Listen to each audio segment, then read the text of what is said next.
জান্নাত প্রাপ্তির জন্য এক নম্বর কাজ হলো নেক আমল সহ ঈমান আনতে হবে। বলেন কি কি ঈমান আনতে হবে বলেন তো? নেক আমল সহ ঈমান। আমার দেশে নেক আমল সহ ঈমান বেশি না শুধু ঈমান বেশি? নামই হলো ঈমান আলী। নাম কি? ঈমান আলী, কিন্তু নামাজ পড়ে না। নাম হলো রমজান আলী, রমজান মাসে দুপুরবেলা ভাত খায়। নাম হলো আতর আলী, গোটা গায়ে গাজার গন্ধ। নাম হলো বাদশা মিয়া, ভিক্ষা করে। নাম হলো খোকা মিয়া, বয়স হলো 80 বছর। নাম হলো হিম্মত আলী, সাইকেলের চাকা ব্লাস্ট হলে জিত হয়ে পড়ে। আমার বন্ধুগণ, নাম হলো ফজর আলী, ঘুম থেকে 10টার দিকে ওঠে। নাম কি বলেন? ফজর আলী। নাম দিয়ে কোনো কাজ হবে না, বংশ দিয়েও কোনো কাজ হবে না। নাম দিয়ে যদি কাম হতো, নাম দিয়ে মানুষ অনেক কিছু করতে পারতো, কিন্তু নাম দিয়েও কাজ হবে না, বংশ দিয়েও কাজ হবে না। আমার নবীর বংশ কুরাইশ, সূরা কুরাইশ নামে একটা সূরাও আছে। আবু লাহাব, আবু জেহেল, এদের বংশের নামটাও কি বলেন? কুরাইশ। কি বংশের মানুষ আবু লাহাব। আমার নবীর রক্ত আবু তালেব, এই যে বিশাল বিশাল পরিচয় তাদের। আমার নবীর আপন চাচা আবু তালেব হয়েও লাভ হলো না। ইব্রাহিম আলাইহিস সালামের নিজের পিতা আজর হয়েও লাভ হলো না। নূহ আলাইহিস সালামের ছেলে কেনান হয়েও লাভ হলো না। লূত আলাইহিস সালামের স্ত্রী হয়েও লাভ হলো না। কারণ তাদের কোনো মূল্য হবে না আল্লাহর আদালতে। কারণ বংশ দিয়া, টাকা দিয়া, পয়সা দিয়া, সম্মান সম্ভ্রম দিয়ে কোনোদিন আল্লাহর কাছে মূল্যায়ন হবে না। আল্লাহর কাছে মূল্যায়ন হবে ইন্না খালাকনাকুম মিন যাকারিন ওয়া উনসা ওয়া জাআলনাকুম শুউবান ওয়া ক্বাবাইলা লিতাআরাফু ইন্না আকরামাকুম ইনদাল্লাহি আতকাকুম। জোরে বলুন আল্লাহু আকবার। আল্লাহর কাছে সম্মান হলো সেই বান্দার সবচেয়ে সম্মানিত, যে বান্দা আল্লাহকে বেশি ভয় করে, যে ব্যক্তির নাকি ঈমান আছে, নেক আমল আছে। আল্লাহ সুন্দর করে 3টা জায়গায় বলছেন। এক জায়গায় বলছেন কি দেখেন, ইন্নাল্লাযীনা আমানু ওয়া আমিলুস সালিহাতি লাহুম জান্নাতুন তাজরি মিন তাহতিহাল আনহার যালিকাল ফাওজুল কাবীর। আরেক জায়গায় বলছেন ইন্নাল্লাযীনা আমানু ওয়া আমিলুস সালিহাতি কানাত লাহুম জান্নাতুল ফিরদাউসি নুজুলা খালিদিনা ফিহা লা ইয়াবগুনা আনহা হিওয়ালা। জোরে বলুন আল্লাহু আকবার। ঈমান যারা আনবে, নেক আমল যারা করবে, তাদের জন্য 8টা জান্নাতের 1 নম্বরের জান্নাত আমি জান্নাতুল ফিরদাউস তার জন্য বরাদ্দ করব। স্থায়ীভাবে সেই জান্নাতে সে থাকবে। এবং আরেকটা আয়াতে সূরা বুরুজের শেষের দিকে আল্লাহ রাব্বুল আলামিন বলছেন, ঈমান এবং নেক আমল যারা করবে আমি তাদের জন্য এমন জান্নাত রেখে দেব যার নিচ দিয়ে নহর প্রবাহিত। জোরে কোন সুবহানাল্লাহ। দুধের প্রস্রবণ, মধুর প্রস্রবণ, পানির প্রস্রবণ, শরাবের প্রস্রবণ সেখানে থাকবে। দুনিয়ার মধু পান করলে মানুষ দিনে দিনে বুড়া হয়ে যায়, শিশু কিশোর হয়, যুবক হয়, আবার যুবক ধীরে ধীরে বুড়া হয়ে যায়। কিন্তু জান্নাতের পানি, জান্নাতের দুধ, জান্নাতের মধু যদি কোনো বান্দা একটাবার পান করে ফেলে, সে কোনোদিন, চিরদিনের জন্য সে কোনোদিন আর বুড়া হবে না। জোরে কোন সুবহানাল্লাহ। সেই জান্নাত কি সবাই পেতে চান? সবাই কি সেই জান্নাত লাভ করতে চান? তাহলে জান্নাতের লাইনই থাকতে হবে। আল্লাহ কবুল করুন, জোরে বলি আমিন।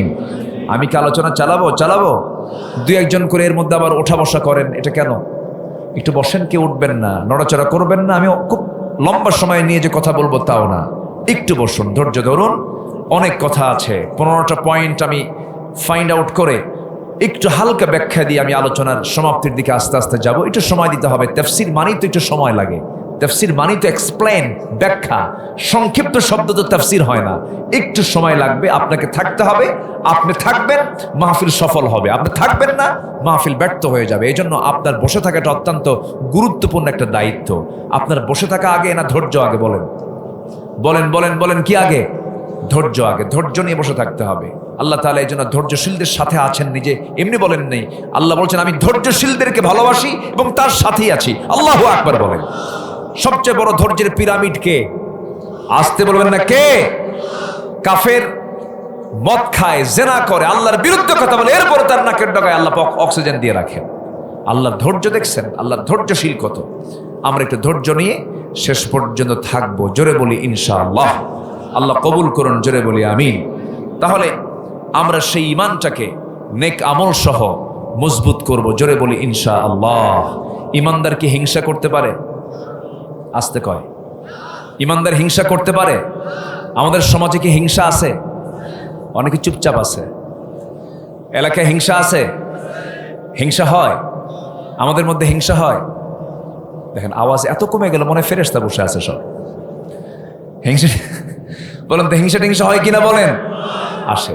হিংসা আনা যাবে না। আল্লাহ তাআলা হিংসাকে কত জঘন্য গুনাহ বলেছেন যে আল্লাহ তাআলা দোয়া করতে বলেছেন ওমিন শাররি হাসিদিন ইযা হাসাদ। হিংসুকের হিংসা থেকে আল্লাহ তোমার কাছে পানাহা চাই, আশ্রয় চাই। হিংসা খুব মারাত্মক, ভয়ঙ্কর। নিজের নফসের জন্য, নফসের ক্যান্সার এটা। আমরা হিংসা করব না। জোরে বলি ইনশাআল্লাহ।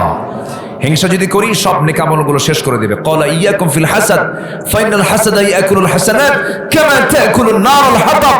হিংসা করবেন সব শেষ হয়ে যাবে। আমি একটা উদাহরণ প্রায় দিই। এক বেচারি বিয়ে করতে যাবে। আগের যুগে মানুষ ঘোড়ার গাড়িতে, ঘোড়ায় চড়ে, গরুর গাড়িতে করে বিয়ে করতে গেছে। এখানে গরুর গাড়িতে বিয়ে করছেন কে? দেখে হাত তোলেন তো দেখি। গরুর গাড়িতে দেখেন অনেক লোকের হাত উঠছে। দেখেন গরুর গাড়িতে করে বিয়ে করছে। আচ্ছা হাত নামান। তো ঘোড়ার গাড়িতে, ঘোড়ায় চড়ে বিয়ে করতে যাবে এক যুবক। তো গ্রামের মধ্যে এক মুরব্বীর ঘোড়া আছে। তার কাছে গিয়ে বলছে, চাচা আপনার ঘোড়াটা কি দেওয়া যাবে? কেন? অমুক দিন না আমার বিয়া। কিন্তু চাচার খুব রাগ ছিল এই যুবকের উপরে, রাগ ঝাড়ছে সেই দিন। সবাই ঘোড়া দিলেও তোরে ঘোড়া দেবো না, যা। যুবকটা মন খারাপ করে বাড়িতে আসছে। রূপক অর্থে বলছি আমি। তো যুবকটা বাড়িতে এসে সবে কদর আসছে সামনে। সবে কদরের দিন মসজিদে গেছে। রাতে মসজিদে গিয়ে নামাজ কালাম পইরা, তাহাজ্জুদ, তারাবি সব নামাজ কালাম শেষে শেষ মোনাজাতে হাত তুলে দোয়া করতেছে, আল্লাহ আজকের এই বরকতময় রাতে আমার জন্য কিচ্ছু চাওয়া নাই, আমি আমার জন্য কিচ্ছু চাই না, তোমার কাছে আমার শুধু একটা চাওয়া, বুড়ার যেন ঘোড়া মরে। বুড়ার যেন কি মরে? ঘোড়া মরে। এই দোয়া করে বাড়িতে চলে আসছে। বাড়িতে এসে দেখে মার চোখে পানি। মা তুমি কান্দো কেন? কে বাবা তোর গরু মরছে। কি মরছে বলেন তো? গরু মরছে। তাহলে দোয়া কবুল হয়েছে কিনা এখন? কিন্তু মালাকুল মউত গেছে ঘোড়ার কাছে না গরুর কাছে? কার গরু? বলেন কার গরু? হিংসা করবেন নিজে জ্বলবেন। যার জন্য হিংসা করা হচ্ছে তার কিচ্ছু হবে না। হিংসুক হিংসার যন্ত্রণায় মরে। যার জন্য হিংসা করা হয় সে আল্লাহ তাআলা তাকে টেনে উপরের দিকে তুলে নেয়। আল্লাহু আকবার। আমরা হিংসা করব না। জোরে বলি ইনশাআল্লাহ। হিংসা মুক্ত হৃদয় বানাবো। দেখবেন আপনার হৃদয়ে কোনো যন্ত্রণাও থাকবে না, অসুখও থাকবে না। জমি কেনা একজন, আরেকজনের ঘুম হয় না, খেলে মাথা তাবড়ায় আর কয় হাই রে হলোটা কি? আছে না নাই বলেন তো? আছে না নাই? আছে। টেনশন করে না। আমরা হিংসা করবো না, ইমানকে ফ্রেশ রাখবো। জোরে বলি ইনশাআল্লাহ। ইমানটাকে টিকে রাখবো। আমরা ইমানটাকে কি করব? টিকে রাখবো। ইমান কিন্তু খুব খুব স্পর্শকাতর বিষয়। ইসবিহু মুমিনান ওয়া ইমসি কাফিরান। সকালবেলা ইমান আছে, বিকেলবেলা ইমান নাই। একটা কথা ভাইজানের আমার কাছে খুব দামি মনে হয়েছে। সেটা হলো ফেরাউন যে ইসলাম বুঝতো, আমার দেশের মুসলমানরা সেই ইসলাম বোঝে না। বাস্তব একটা কথা। ইউবাদদিলা দীনাকুম আয়াত পড়েছি। আপনার কথাটা নতুন করে আপনি ফাইন করে আপনি ডিসপ্লে করলেন, খুব সুন্দর হয়েছে, আলহামদুলিল্লাহ। ফেরাউন দিনের ব্যাখ্যা বুঝতো, এই আয়াত প্রমাণ করে। কিন্তু আমার দেশের মানুষ দিনের ব্যাখ্যা বোঝে না। ইমান কি, ইমানটা কি বোঝে না। মাত্র একটা বিড়ির প্যাকেট ইমান বিক্রি করে ফেলে। চোর ও জানে এই লোকটা চোর, একে সমর্থন দিলে ও রাস্তার টাকা চুরি করে খাবে। এরপর তারা সমর্থন দেয়। ও যে চুরি করবে, সেই চুরির একটা গুনার আমল তোর আমলনামায় যাবে। কথা কি বুঝতেছেন? আন তুআদ্দুল আমানাতি ইলা আহলিহা ওয়াল্লাযীনা হুম লিআমানাতিহিম ওয়া আহদিহিম রাউন। ঈমানদার তো তারাই যাদের ওয়াদা আমানত ঠিক থাকে। জোরে বলেন সুবহানাল্লাহ। আমরা ঈমানটা মজবুত করব। জোরে বলি ইনশাআল্লাহ। আমার বন্ধুগণ, ঈমান যারা আছে তার সবই আছে, ঈমান যার নাই তার কিচ্ছু নাই। আপনি নেক আমল করলেন, ঈমান নাই, কাজ হবে না। বিল গেটস আমেরিকার ধনকুবের একজন বিশাল বড় ধনাঢ্যশালী ব্যক্তি, সে তার সম্পত্তির বিশাল একটা অংশ সমাজ কল্যাণমূলক দাতব্য জায়গায় সে দান করে দিয়েছে, বিভিন্ন জায়গায় সে দান করে দিয়েছে। এত বড় কোটি কোটি টাকার দানবীর হওয়ার পর আল্লাহর কাছে তার কোনো মূল্য নাই, কারণ তার দান আছে কিন্তু তার মধ্যে কি নাই? আসতে বলবেন না, কি নাই? ঈমান নাই। আবার ঈমান আছে, ঈমানের দাবি করছে কিন্তু ঈমানের কোনো গুণ নাই, 7টা গুণ তার মধ্যে পাওয়া যায় না। ঈমানদারের গুণগুলো তার মধ্যে অনুপস্থিত, তাকে আপনি কেমন করে ঈমানদার বলবেন? আল্লাহ এই সমস্ত বান্দাগুলোকে মাঝে মাঝে ফাসেক বলেছেন, মাঝে মাঝে মুনাফিক বলেছেন, মাঝে মাঝে জালিম বলেছেন। তারা জালিম কখনো ঈমানদার হয় না, ফাসেক কখনো ঈমানদার হয় না। আমার বন্ধুগণ, আমার দেশে মুসলিম নামদারি মুশরিকও আছে না নাই? মুশরিকও আছে, কাফেরও আছে, বহু আছে, কিন্তু দাবি করছে আমি ঈমানদার না। ঈমান আনতে গেলে ভালো করে ঈমান আনতে হবে। ইয়া আইয়ুহাল্লাযীনা আমানু আমিনু আহাসিবান নাস আন ইউতরাকু আন ইয়াকুলু আমান্না ওয়া হুম লা ইফতানুন। ঈমান অত্যন্ত গুরুত্বপূর্ণ একটা বিষয়। আমরা ঈমানের যত্ন নেব, জোরে বলি ইনশাআল্লাহ। ঈমান যেন কখনো নষ্ট না হয়, ঈমান যেন ছো মেরে না নিয়ে যায় শয়তান। আল্লাহ রাব্বুল আলামিন বলেন, ওয়াল্লাযীনা আমানু ওয়া লাম ইয়ালবিসু ঈমানাহুম বিযুলমিন উলাইকা লাহুমুল আমনু ওয়া হুম মুহতাদুন। যে ঈমানদার তার ঈমানকে জুলুমের দ্বারা আবৃত করবে না, জুলুম আই শিরক, শিরকের দ্বারা আচ্ছাদন করবে না, এই সমস্ত বান্দাগুলো নিরাপদে থাকা বান্দারাই হেদায়েত প্রাপ্ত বান্দা। এই জন্য আমার বন্ধুগণ, আল্লাহ তাআলা আরেক জায়গায় বলছেন, ও বান্দারা তোমরা জেনে রেখে দাও, ইন্নাল্লাযীনা ক্বালু রাব্বুনাল্লাহু সুম্মা ইসতাকামু তাতানাজ্জালু আলাইহিমুল মালাইকা আল্লা তাখাফু ওয়া লা তাহজানু وأبشروا بالجنة التي كنتم توعدون। জোরে বলুন আল্লাহু আকবার। নিঃসন্দেহে যারা বলবে আমার রব আল্লাহ এবং এই কথার উপরই জীবনটা টিকে থাকবে, তাদের জন্য আল্লাহ রাব্বুল আলামিন জান্নাতের ওয়াদা করেছেন। যুগে যুগে নবীদের ইতিহাসগুলো দেখুন, যুগে যুগে আম্বে কেরামদের ইতিহাস দেখুন, সাহাবে কেরামদের ইতিহাস দেখুন, জীবন হাসতে হাসতে জীবন দিয়ে দিয়েছেন, বাতিল শক্তির কাছে মাথা নত করেন নাই। ঠিক কিনা? আসতে কোন কেন, ঠিক কিনা?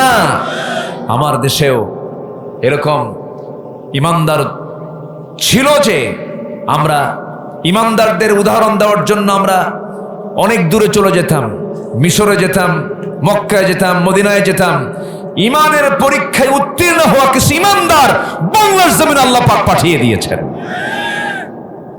সম্মানিত ভাইয়েরা, সম্মানিত বন্ধুগণ, আল্লামা সাঈদ রাহিমাহুল্লাহ 2009 সালে আমার জীবনের ফার্স্ট হজের সফর, আর আল্লামা সাঈদ রাহিমাহুল্লাহর লাস্ট হজের সফর।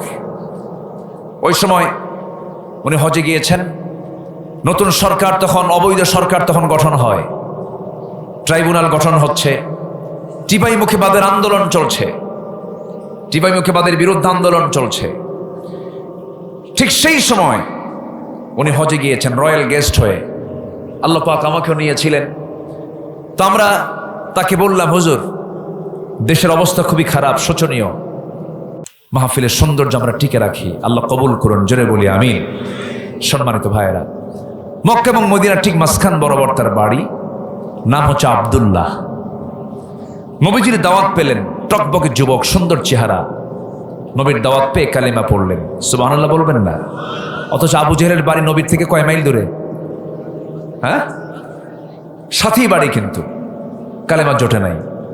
কোথাকার সালমান আল ফারসি, পারস্যের মানুষ, কত দূর থেকে সে রাসূলকে চিনে কালেমা পড়লেন, লা ইলাহা ইল্লাল্লাহ। অনেকে কয়, হুজুর কপালটা খুব ভালো হতো যদি নবীর যুগে জন্ম হতো, নবীকে দেখতাম, আমার ঈমান আনতাম, কি সুন্দর হতো। এরকম অনেকে গল্প করে না? তখন আমি বলি, তুই যদি আবু জেহেল হইতি, কি কথা বলছিস, তুই যদি আবু জেহেল হইতি তাহলে কি হতো? না, আমার উম্মতে মুহাম্মাদি, আমাদের সম্মান অনেক। বলি আলহামদুলিল্লাহ, জোরে বলি আলহামদুলিল্লাহ। সবচাইতে কোন উম্মতের দাম বেশি? উম্মতে মুহাম্মাদের দামটা সবচাইতে বেশি। এবং উম্মতে ওয়াসাতাল লিতাকুনু শুহাদা আলান নাস, আল্লাহু আকবার বলে। সম্মানিত ভাইয়েরা, তুই যুবক ইসলাম কবুল করলেন, বাপটা মারা গেছে জন্মের আগেই, চাচার নিয়ন্ত্রণে তিনি মানুষ হয়েছেন। চাচার কাছে সংবাদ চলে গেছে আব্দুল্লাহ নাকি দিন থেকে বের হয়ে গেছে, মানে ধর্ম থেকে বের হয়ে গেছে, মানে কি তাদের ধর্ম বাদ দিছে। বলল, শুনলাম আব্দুল্লাহ কি জানি কি করছো, বাপদাদার ধর্মে নাকি চুনকালি মেরেছ। বলতেছে না, বাপদাদারটাই ভুল ছিল, আমি সঠিক পথে আসছি। সুবহানাল্লাহ বলবেন না? বাপদাদাটা কি ছিল? ভুল ছিল, আমি যেটা আসছি এটাই হলো রাইট। আল্লাহু আকবার বলেন। চাচা বলতেছে, শোনো, এত কিছু বুঝি না, বাদ দিতে হবে। আমাদের ঐতিহ্য সম্মান নষ্ট করা যাবে না। আমাদের একটা মান সম্মান আছে। হাসবুনা মা ওয়াজাদনা, আছে না একটা আয়াত আছে না, যে আমার বাপ দাদা যা চলে করে গেছে এটাই যথেষ্ট। সঙ্গে সঙ্গে আব্দুল্লাহ বলছে, চাচা আমি আপনাকে কালিমার দাওয়াত দিতে চাই, আপনিও কালিমা পড়েন, আমি আপনাকে খুব ভালোবাসি। আব্দুল্লাহর চাচা খেপে গিয়ে বলল, আব্দুল্লাহ তুই আমাকেও এরকম করে প্রভাবিত করতে চাচ্ছিস? তুই কি জানিস তোর এই অপরাধের ফলাফল কি হতে পারে? কে চাচা বলেন? তোর সমস্ত সম্পত্তি কওমের সব লোককে ডেকে নিয়ে জোর করে নিয়ে নেব। উনি মুস্কে হাসি মেরে বললেন, চাচা শুধু সম্পদ নেওয়ার হুমকি দিচ্ছেন আপনি? চাচা শুনে রাখেন, গোটা দুনিয়ার সব সম্পদ যদি আমার হাতে তুলে দিয়ে বলা হয় তোমাকে এটা দিলাম, ঈমান ছেড়ে দাও, আল্লাহর কসম করে বলি গোটা দুনিয়া সব দিয়ে দেব, কিন্তু আমি আমার ঈমানকে কখনো বিকিয়ে দেব না। চাচার রাগ দেখে কে থাপ্পড় মেরে জমিনে ফেলে দিল, ফেলে দিয়ে রক্তাক্ত অবস্থা করে ফেললো, জামা টেনে ছিঁড়লো, এমনকি পরনের লুঙ্গিটা পর্যন্ত খুলে নিয়ে তাকে ঘর থেকে ধাক্কা মেরে বের করে দেওয়া হলো। মার দরজায় গিয়ে নক করছেন, মা দরজা খুলো। দরজা খুলেছেন, সঙ্গে সঙ্গে বলছে, মা আমার দিকে তাকায়ও না, আমার দিকে তাকালে তুমি আমাকে উলঙ্গ দেখতে পাবে। আমার চাচা আমাকে উলঙ্গ করে ঘর থেকে বের করে দিয়েছে, ঈমান এনেছেই শুধু একটা অপরাধে। সঙ্গে সঙ্গে মাকে লক্ষ্য করে বলছেন, মা দেখো তো ঘরের মধ্যে কোনো চাদর আছে কিনা, একটা কাপড় আছে কিনা। এক খণ্ড কাপড় দেওয়া হলো, কোনো মতো সতর্কটা ঢাকলেন, ঢেকেই বলছেন, আমার মা আমার জন্য দোয়া করো, পৃথিবীর কোনো দরবার ভাল লাগে না, আমি আমার নবীর দরবারের দিকে রওনা দিলাম। প্রচন্ড শীতকাল, ঠান্ডার ভিতরে তিনি রওনা দিয়েছেন, নবীর দিকে লক্ষ্য করে রওনা দিয়েছেন। মদিনায় পৌঁছে গেলেন, নবীর দরজায় গিয়ে নক করলেন। দরজা খোলা মাত্রই উলঙ্গ দেহ দেখলেন, গায়ে কোনো কাপড় চোপড় নাই, পরনে হালকা একটা কাপড় দিয়ে কোনো মতো সতর ঢাকা আছে। কিচ্ছু বললেন না রাসূল। ভিতরে ঢুকে সুন্দর দুইটা জুব্বা হাতের মধ্যে করে নিয়ে এসে বলছেন, আব্দুল্লাহ তাড়াতাড়ি কাপড়টা পরো, ঠান্ডায় তুমি অসুস্থ হয়ে যাবা। বিস্তারিত শুনলেন এটার কারণ কি কি হয়েছিল, সব শোনার পরে বলছেন, আব্দুল্লাহ তোমার চাচা তোমাকে বস্ত্রহীন করে উলঙ্গ করে ঘর থেকে বের করে দিয়েছে, আর বিশ্বনবী তার পছন্দের জুব্বা তোমাকে দান করেছে। জোরে বলেন সুবহানাল্লাহ। মনটা তার ভরে গেল, খুব আনন্দিত হলেন। আমার নবীজি তো কাউকে হতাশ করতেন না কখনো। যে কোনো ব্যক্তি যে কোনো সময় যে কোনো বিষয় হাজির হয়ে যেতে রাসূল তাকে উৎসাহ দিয়ে বিদায় করতেন। হুনাইন যুদ্ধের সময় আমার নবীজি ফিরে আসলেন, হুনাইন যুদ্ধের গনিমতের মালগুলো সব মুহাজিরদের হাতে দিলেন, আনসারদের হাতে দিলেন না। আমার নবীজি মদিনা আসার সঙ্গে সঙ্গে কিছু কিছু সাহাবী এমন কথা বলে ফেললেন, রাসূল আমাদেরকে ভুলে গেছেন, মুহাজিরদের পক্ষে কাজ করছেন, রাসূল আমাদের কথা খেয়াল রাখি না, সব মুহাজিরদেরকে দিয়ে দিল।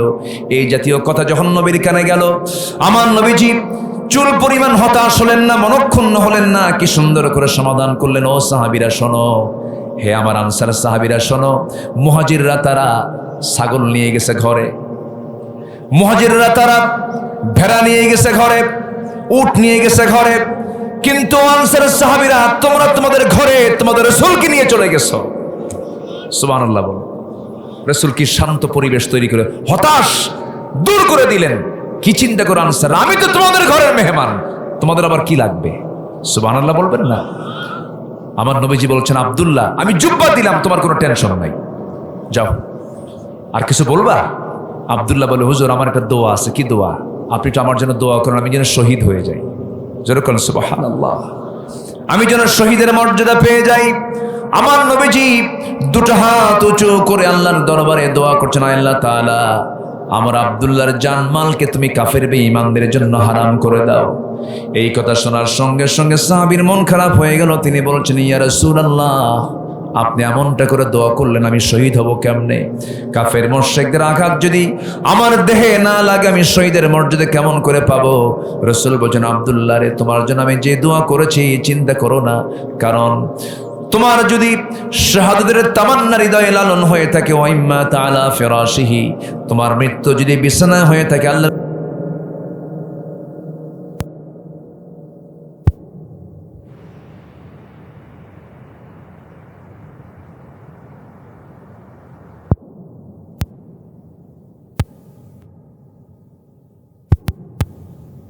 জোরে জোরে কোরআন পড়ে ডিস্টার্ব হয়।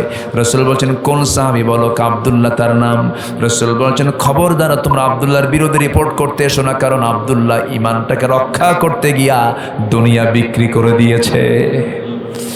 আমার নবীজি খুব তাকে স্পেশাল কেয়ার করতেন, খুব পছন্দ করতেন আব্দুল্লাহ জুল বাজদাইনকে। আমার রাসূল কোন এক অভিযানে মদিনা থেকে বের হলেন, সাহাবে কেরামকে নিয়ে কোন একটা যুদ্ধে বের হলেন। আমার রাসূল বলছেন, সাহাবীরা আমার আব্দুল্লাহকে আমার হাতে দিয়ে দাও। তাকে সঙ্গে করে নিয়ে রওনা করলেন। অভিযান শেষ হয়ে গেল। মদিনার পথে ফেরার পথে আমার নবীজি হঠাৎ করে শুনতে পেলেন, হুজুর আপনার কলেজার টুকরা প্রাণপ্রিয় সাহাবী আব্দুল্লাহ অসুস্থ। রাসূল তার জন্য দোয়া করে দিলেন। বলুন, সাহাবীরা খুব ভালো করে সেবা করো, নার্সিং করো। 3 দিন পরে সংবাদ আসলো, হুজুর যথেষ্ট চেষ্টা করলাম, আব্দুল্লাহর বাসরণ, আব্দুল্লাহ মারা গেছে। আমার নবীজির চক্ষুটা অশ্রুপূর্ণ হলো। রাসূল কাঁদলেন। সবচেয়ে বেশি কেঁদেছেন মুহাম্মদ সাল্লাল্লাহু। আমার নবীর চোখের পানি ছিল সবচেয়ে কম না সবচেয়ে বেশি? সবচেয়ে বেশি চোখের পানি ছিল। রাসূল যখন সেজদায় চলে যেতেন, জায়নামাজ ভিজে যেত। আমার নবীজি সবচাইতে বেশি বেশি আমার তার উম্মতের জন্য কেঁদেছেন। আমার নবীজি বললেন, ও সাহাবীরা, আমার আব্দুল্লাহ মারা গেছে, জানাজার আয়োজন করো। ওর জানাজা কেউ পড়াবে না, আমি রাসূল নিজে তার জানাজা পড়াবো। জানাজা শুরু হয়ে গেল, রাসূল জানাজা পড়ালেন। জানাজা শেষ হলো। রাসূল বলছেন, সাহাবীরা আমার আব্দুল্লাহ কবর তোমরা কোথায় খনন করেছো? খুঁজুর 2 পাহাড়ের চিপায়, আমাকে নিয়ে চলো। রাসূল চলে গেলেন কবরের সামনে গিয়ে আবেগ আপ্লুত হয়ে বলছেন, সাহাবীরা আমার আব্দুল্লাহর কবরে আজকে আমি কাউকে তার লাশ নামাতে দেব না, আমি নিজে নামবো। আমার নবীজি নিজে কবরে নামলেন। নামার পরে বলছেন, আবু বকর ডানে নামো, ওমর বামে নামো। আমার নবীজি হাত দুটো গায়ে দিয়ে বলছেন, ও আমার সাহাবীরা, আমার কলেজার টুকরা আব্দুল্লাহর লাশটা আমার হাতে তুলে দাও। রাসূল লাশটা হাতে তুলে নিলেন। বলছেন, আবু বকর মাথাটা ধরো, ওমর পাটা ধরো। রাসূল আস্তে করে কবরে শোয়া দিলেন। বুকের উপরে হাত রেখে আবেগ আপ্লুত হয়ে বলছেন, ও আকাশের মালিক আল্লাহ, আব্দুল্লাহ সারা জীবন যা করেছে সব কাজে আমি সন্তুষ্ট, এখন মুহূর্ত পর্যন্ত আমি সন্তুষ্ট, তুমি আব্দুল্লাহকে মাফ করে দাও। এই দোয়া যখন করছিলেন, ওই বিশাল বড় যুদ্ধ বিজয়ী বীর সাদ বিন আবি ওয়াক্কাস রাদিয়াল্লাহু তাআলা আনহু, যিনি সমুদ্র পাড়ি দিতে নিয়ে ঘোড়া চালিয়ে দিয়েছিলেন, কিন্তু ঘোড়ার খুর পর্যন্ত সমুদ্রের পানি স্পর্শ করে নাই, সেই সাদ বিন আবি ওয়াক্কাস চিৎকার মেরে মেরে পাগলের মতো বারবার বলছেন, আহারে আমার বড় পোড়া কপাল, আজকে আমি যদি জীবিত সাদ না হয়ে যদি কবরের বাসিন্দা হতাম, আমার জীবনটা বড় ধন্য হতো। যে কবরবাসীকে বিদায় জানানোর জন্য পৃথিবীর সেরা 3 জন মানুষ তারা কবরে নেমে যায়। জোরে কোন সুবহানাল্লাহ। এত সম্মান, এত মর্যাদা, এত ইজ্জত আমার রাসূল তাকে দিয়েছেন কেন? এর মূল কারণ হলো ঈমানটাকে অত্যন্ত দাম দিয়ে তিনি কিনেছেন। দুনিয়া বিক্রি করে ঈমানটা তিনি কিনে নিয়েছেন, ঈমানটা তিনি লালন করেছেন। এই জন্য জান্নাত প্রাপ্তির জন্য 1 নম্বর যে করণীয়, 1 নম্বর যে কাজ, নেক আমল সহ আমরা ঈমান আনবো। রাজি আছেন তো? সবাইকে রাজি আছেন? জোরে বলি ইনশাআল্লাহ।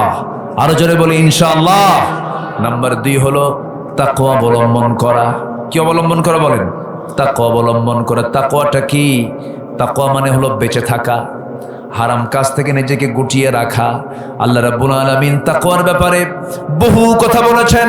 কোরআনের প্রথম মেসেজ, প্রথম আল্লাহ পাক বক্তব্য শুরু করেছেন তাকওয়া দিয়া, হুদাল লিল মুত্তাকিন আল্লাযীনা ইউমিনুনা বিল গায়ব ওয়া ইউকিমুনাস সালাহ ওয়া মিম্মা রাযাকনাহুম ইউনফিকুন।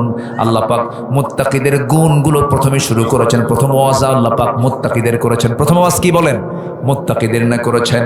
আল্লাহ রাব্বুল আলামিন মুত্তাকি যারা তাদেরকে জান্নাত দিতে চেয়েছেন, ওয়াদা করেছেন ইন্নাল মুত্তাকিনা ফি জান্নাতিন নাঈম ফাকিহিনা বিমা আতাহুম রাব্বুহুম ওয়া ওয়াকাহুম রাব্বুহুম আযাবাল জাহিম। জোরে বলুন আল্লাহু আকবার। আমার বন্ধুগণ, সেজন্য মুত্তাকি আমরা হব। জোরে বলি ইনশাআল্লাহ, আরো জোরে বলি ইনশাআল্লাহ। মুত্তাকিটা কি একটা এক্সাম্পল দিলে খুব সহজ হবে। একজন খলিফা ছিলেন, তার নাম হলো ওমর বিন খাত্তাব। কয় নম্বর খলিফা বলেন তো? কয় নম্বর খলিফা? 2 নম্বর খলিফা। ওমর ফারুকের নাম শুনছেন তো সবাই? বহুদিন আগে এক মাহফিলে বললাম যে ওমর ফারুককে চিনেন কে? সামনে থেকে এক ছোট্ট ছেলে দাঁড়ায় বলে, হুজুর আমি ওমর ফারুককে চিনি। কে? আমাদের বাড়ির দোতলায় ভাড়া থাকে। এই ওমর কিন্তু সেই ওমর না। এটা হচ্ছেন সেই ওমর যে ওমরের ব্যাপারে ভারতের শ্রী মহাত্মা গান্ধী পর্যন্ত বলতে বাধ্য হয়েছেন যে এই শতাব্দীতে অশান্ত পৃথিবীকে শান্ত করার জন্য মুসলমানদের ওমরের মতো একটা শাসক দরকার। ওমরের শাসন নিয়ে এখনো গবেষণা হয়। একজন সফল রাষ্ট্রনায়ক ছিলেন ওমরে ফারুক রাদিয়াল্লাহু তাআলা আনহু। সাম্যতার মূর্ত প্রতীক তিনি ছিলেন। সম্মানিত বন্ধুগণ, উনি একদিন রাষ্ট্রের পক্ষ থেকে 1 বোতল মধু পেয়েছেন। কি পেয়েছেন বলেন তো? মধু পেয়েছেন। মধুগুলো নিয়ে বাড়িতে আসলেন। 5টা ভাগ করতে হবে, 4 প্রতিবেশী এবং ওনার একটা ভাগ। মোট কয়টা ভাগ? 5টা ভাগ। তো মধুগুলো নিয়ে এসে বউকে বললেন, আমার স্ত্রী মধুটা ভাগ করো। 5টা ভাগ করে আমরা একটা ভাগ নেব, আর বাকি 4 ভাগ প্রতিবেশীকে দেব। মধুর বোতল দেওয়ার একটু পরে বলছেন, আমি তোমাকে ভাগ করতে দেব না, বোতলটা আমার হাতে ফেরত দিয়ে দাও। আমি তোমাকে দেব না, অন্য কেউ ভাগ করবে। আচ্ছা বলেন তো, এরকম আচরণ যদি আমাদের বউয়ের সঙ্গে আমরা করি, কি হতে পারে? আপনাদের ভাবসাব দেখে মনে হচ্ছে সবার বউ মনে রাবেয়া বসরি হবে। কিছু হবে, কিছু হবে, কি অ্যাকশন হবে, কিছু বহুত কিছু হয়ে যাবে। 39 বছরের সংসার, আজ পর্যন্ত তুমি আমাকে বিশ্বাস করতে পারলা না, কত কি হবে।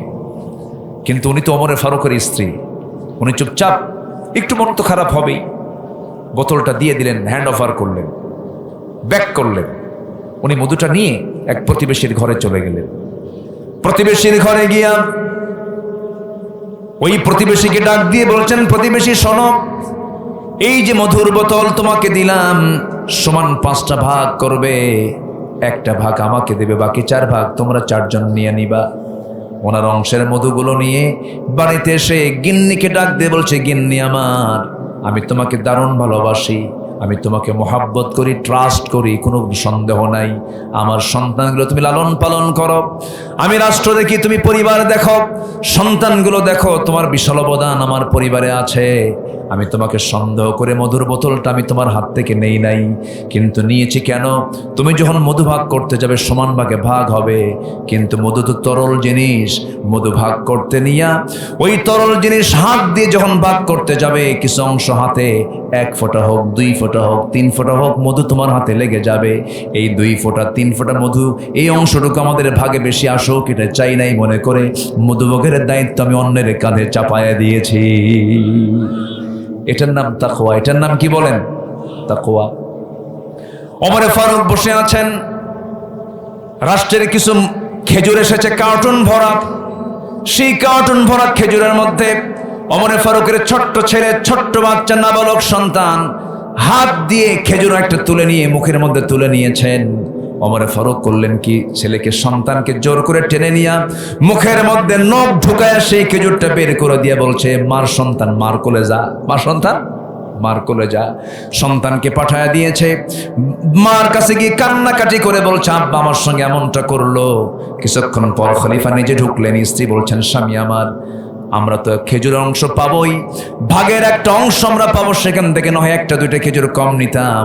সন্তানের মুখ থেকে খেজুর তুলে নেওয়ার কি দরকার ছিল, বের করে নেওয়ার কি দরকার ছিল? ওমরে ফারুক বলছেন, স্ত্রী আমার মন খারাপ করবে না, মন খারাপ করবে না, আমার তো সন্তানের প্রতি দরদ আছে, কিন্তু যে খেজুরটা সে মুখে নিয়েছিল ওই খেজুর যে আমার ভাগে আসবে তার গ্যারান্টি কি? সুবহানাল্লাহ বলা যাবে না ভাই? এটার নাম তাকওয়া। এটার নাম কি বলেন? তাকওয়া। ওমর ফারুক রাদিয়াল্লাহু তাআলা আনহু রাতের বেলা জনগণকে দেখতে গেছেন। হঠাৎ করে রাতের আধারে নীরব পরিবেশে ছোট্ট একটা কুড়ে ঘর থেকে দুইটা মহিলার গুনগুন গুনগুন করে মুকালামা, কনভারসেশন আসতেছিল, কথোপকথন হচ্ছিল, মা মেয়ের সঙ্গে গল্প চলছিল। মা বলছে, মেয়ে আমার, দিনের বেলা যে দুধ পেয়েছি সেই দুধ এত কম হয়েছে, দুধ বিক্রি করে বাজার হবে না, পানি মিক্স করো, পানিটা এখানে দিয়ে দাও।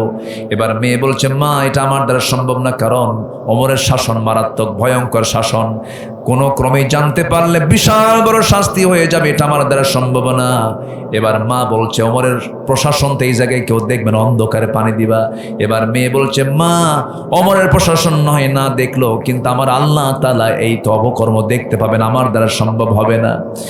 এই কথাগুলো যখন সাইয়েদনা ওমর ফারুকের কানে চলে গেছে, শোনার সঙ্গে সঙ্গে তিনি করলেন কি, আর দেরি করলেন না, চোখে পানি চলে এলো, আর আল্লাহর শুকর আদায় করে বলছেন, আহারে আমার জনগণগুলো এত পরহেজগার, দোয়া করলেন।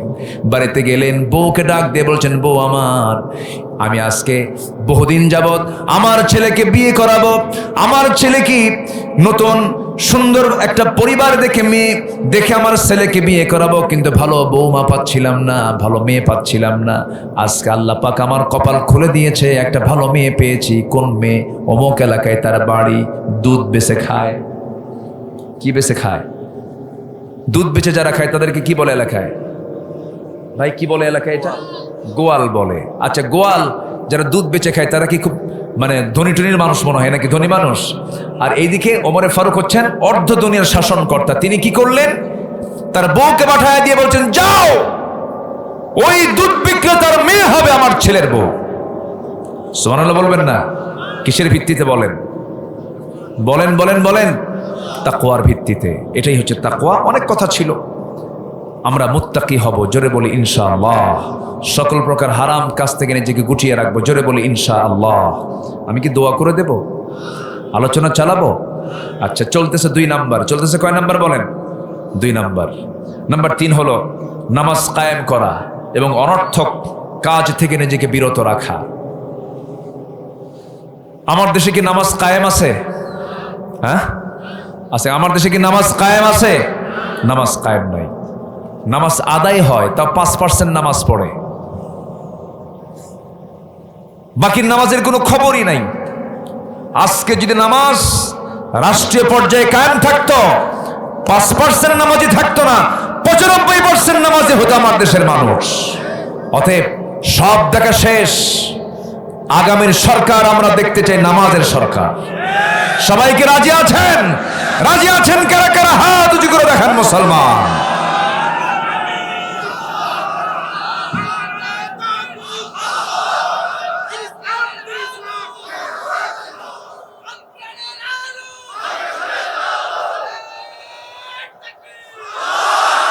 আল্লাহ কবুল করুন, জোরে বলি আমিন, আরো জোরে আমিন। জাহান্নামে যাবার 1 নম্বর কারণ হলো নামাজ ছেড়ে দেওয়া, এবং সবচাইতে বেশি শাস্তি দিবেন আল্লাহ তাআলা ওই বান্দাকে যে নামাজ নষ্ট করেছে। যেই পরিবেশে গেলে নামাজ থাকে না, সেই পরিবেশে যাওয়া জায়েজ নাই। যেই দলে নামাজের কোনো এজেন্ডা নাই, নামাজের কোনো কর্মসূচি নেই, সেই কর্মসূচিতে কোনো বান্দার অংশগ্রহণ করাও জায়েজ নাই। নামাজ সবচাইতে বড়, ছেড়ে দেওয়া সবচাইতে বড় অপরাধ। আমরা নামাজ পড়বো, জোরে বলি ইনশাআল্লাহ, আরো জোরে বলি ইনশাআল্লাহ। এই শুক্রবারের আগের শুক্রবার বেলা 10:30টার দিকে ভূমিকম্প হয়েছিল, মনে আছে আপনাদের? ভূমিকম্প হয়েছিল। সবচেয়ে বেশি কোথায় ছিল বলেন? ঢাকায়, নরসিংদীর মনোহরদী ওই অঞ্চল থেকে। মানে একটা কম্পর, মানে যে কম্পনটা হয়েছে এটা ঢাকাতে বেশি হয়েছে। আমি তখন সেদিন রাজশাহীতে ছিলাম, রাজশাহীতে প্রোগ্রাম ছিল। বাড়ি থেকে আমাকে ফোন দিল, আমি শুনলাম, আমি টের পাইনি। ঢাকার বাইরে একটু কম ছিল, কয়েক সেকেন্ড ছিল, ঢাকাতেও কয়েক সেকেন্ড ছিল। 5.7 মাত্রায় ভূমিকম্প হয়েছে শুক্রবারে। তো 10:30টার একটু আগে পরে যে ভূমিকম্পটা হলো, ঢাকা শহরের একটা মানুষও জুতা পায়ে নিচে নামার সময় পায় নাই। কি পায় নামছে? খালি পায়ে। এবং ভালো কোনো জামা পরারও সুযোগ পায় না, যা ছিল গায়ে তা নিয়ে মারছে দৌড়। সেকেন্ড তো কয়েকটা সেকেন্ডের খেলা না, মারছে দৌড় সব রাস্তায়। কিসের গুলশান, কিসের বাড়িধারা, আর কিসের DOHS, কিসের ধানমন্ডি, সব থুইয়া সব কই গেছে রাস্তায়। কার ভয়ে? দেখেন, আল্লাহর ভয়ে গেছে। আল্লাহর ভয়ে গেছে না? আল্লাহর ভয়ে গেলে কি ওই সময় নামতো না ফজরে নামতো? বলেন, আল্লাহর ভয়ে নামলে কি ওই সময় নামতো না ফজরে নামতো? ফজরে নামে নাই, এই জন্য আল্লাহ পাক 10:30 থেকে নামাইছে। যা, কি কথা কি বুঝতেছেন আপনারা? কি এটা, কি এটা, কি সমস্যা, কি এটা, কি? হ্যাঁ, এই বাদাম বসো।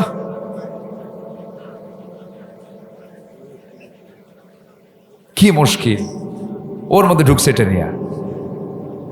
এরা কি নামাজের মধ্যে কি বাদাম নিয়ে ঢোকে নাকি? এটা ইবাদতের জায়গা না, এটা বসেন, এটা ইবাদত তো। এটা কোরআনের দর্শ চলছে। এই বাদামওয়ালা, ওখান থেকে কোনো নড়াচড়া হবে না, কিন্তু ওখানে বসে দেখেন, চুপ মেরে বসে দেখেন। আমার দিকে তাকান, কষ্ট পাচ্ছেন মনে হয় আপনারা।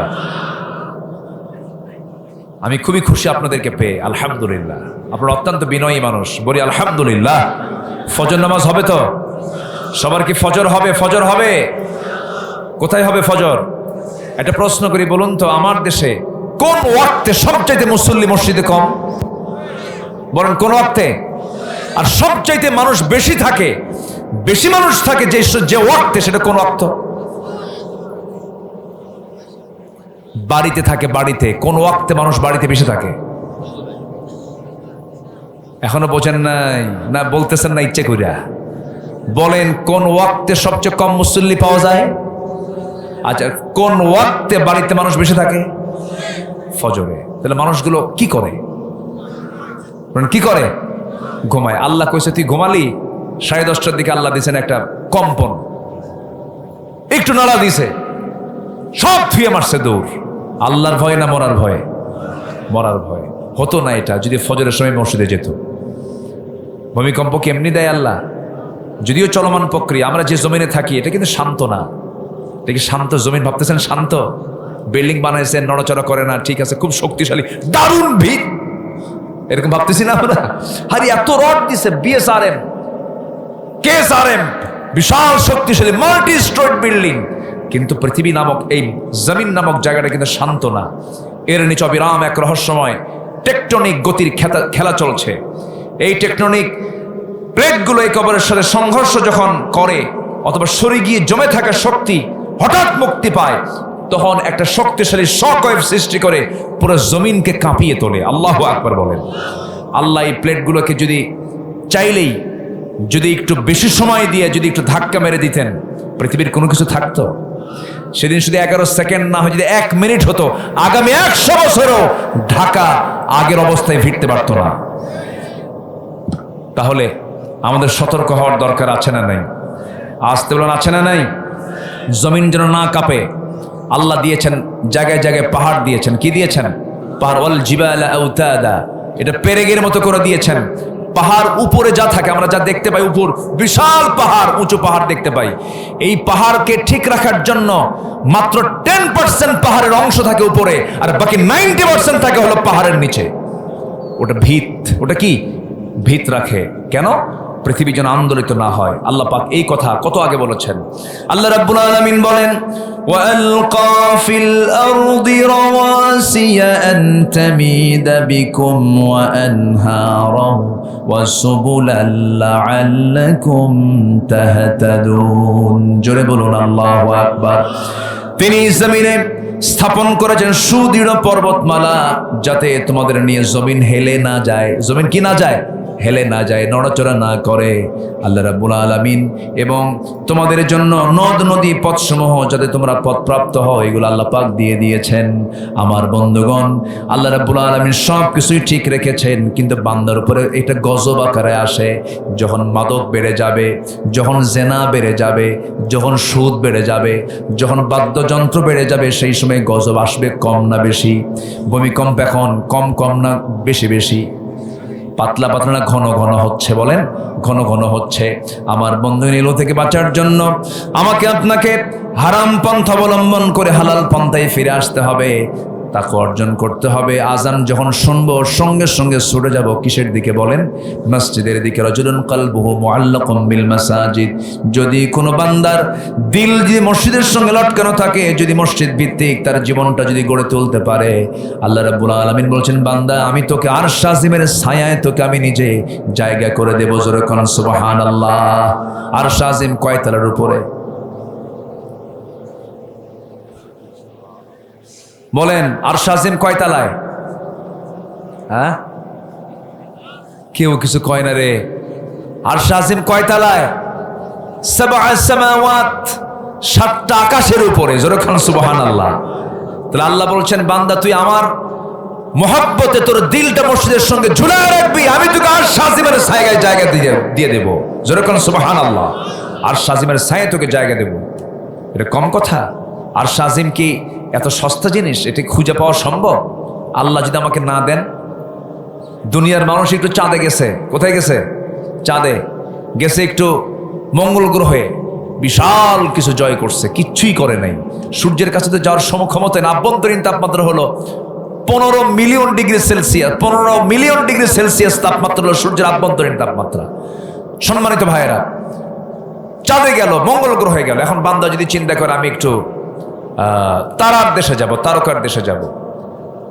তারকাটা এত দূরে, পৃথিবীর সবচেয়ে নিকটবর্তী তারকা হলো প্রক্সিমা সেন্ট্রাই। প্রক্সিমা সেন্ট্রাই নামক এই তারকা পৃথিবীর সবচেয়ে নিকটবর্তী তারকা। যদি কেউ ইচ্ছা করে যে আমি একটু তারকার দেশে যাব, পৃথিবীর কোনো কপ্টার অথবা বিমান নিয়ে যাওয়া সম্ভব নয়, নভোযান দিয়ে চেষ্টা করতে পারে। লেটেস্ট নভোযান হচ্ছে অ্যাপোলো 11, যার ঘন্টার গতি হলো 39,000 কিলোমিটার। এই 39,000 কিলোমিটার বেগে যদি কোনো ব্যক্তি যদি ওই নভোযানে চড়ে প্রক্সিমা সেন্টারাইকে লক্ষ্য করে যদি রওনা দিয়ে দেয়, তার যেতে সময় লাগবে 1,15,000 বছর মাত্র। যাবেন কারা কারা? হাত তোলেন। সম্ভব? সম্ভব?